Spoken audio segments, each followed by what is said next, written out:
അപ്പം നമ്മുടെ green peas കറിക്ക് വേണ്ടിയിട്ട് ഞാനിവിടെ 3/4 കപ്പ് ഗ്രീൻ പീസ് കുതിർത്തിയെടുത്തതാണ്. ഇതൊന്ന് നമുക്ക് വേവിച്ച് എടുക്കാം.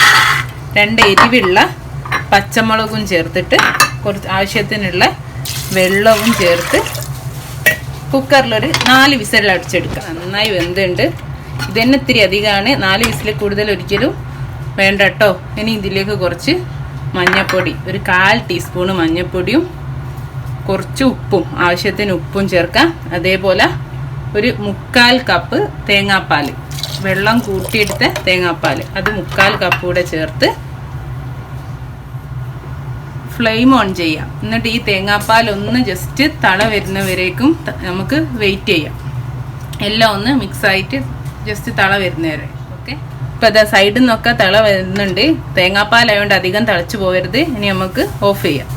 ഇനി നമ്മുടെ കറി ഒന്ന് വറവിട്ടെടുക്കാം. അതിന് വേണ്ടിയിട്ടൊരു ചട്ടി വെച്ച് 1 ടേബിൾ സ്പൂൺ വെളിച്ചെണ്ണ ഒഴിച്ച് ചൂടാകാൻ വെച്ചിട്ടുണ്ട്. അതിലേക്ക് നമുക്ക് 1 ടീസ്പൂണ് കടുക് ഇട്ട് കൊടുക്കാം. അതൊന്ന് പൊട്ടി വരട്ടെ. പൊട്ടി തുടങ്ങിയിട്ട് ഇനി നമുക്കിതിലേക്ക് 2 ചെറിയ വറ്റൽമുളകും കുറച്ച് കരിവേപ്പില ഇട്ട്, ഇനി അതിലേക്ക് നമുക്ക് ഒരു 2 ചെറിയുള്ളി, പിന്നെ ഒരു കുഞ്ഞി പിടി മല്ലിയില, ഇതൊക്കെ ചേർക്കുമ്പോൾ കേട്ടോ ഈ കറിക്ക് ടേസ്റ്റ് വരുന്നത്.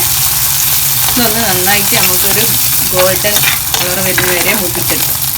അപ്പോൾ അതാ നമ്മുടെ മൂത്ത് ഒരു കളറൊക്കെ മാറി തുടങ്ങി. ആ സമയത്ത് നമുക്ക് ഇതിലേക്ക് ഒരു 1/4 ടീസ്പൂണ് കുരുമുളക് പൊടി ചേർക്കാം. 1/4 ടീസ്പൂണാണ്. എന്നിട്ട് നമുക്ക് തീ ഓഫ് ചെയ്യാം. ഇനി തീ ഓഫ് ചെയ്തതിന് ശേഷം നമ്മൾ കറി ഇതിലേക്ക് ഒഴിച്ചു. ഇതാണ് കേട്ടോ നമ്മുടെ കറി. അപ്പോൾ എല്ലാവരും ഒന്ന് ട്രൈ ചെയ്ത് നോക്കണേ.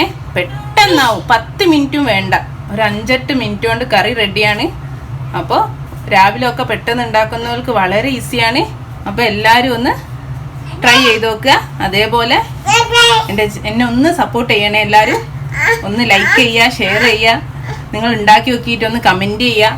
അതേപോലെ ഇതുവരേക്കും സബ്സ്ക്രൈബ് ചെയ്യാത്തവർ ഒന്ന് സബ്സ്ക്രൈബ് ചെയ്യണേ. Thank you.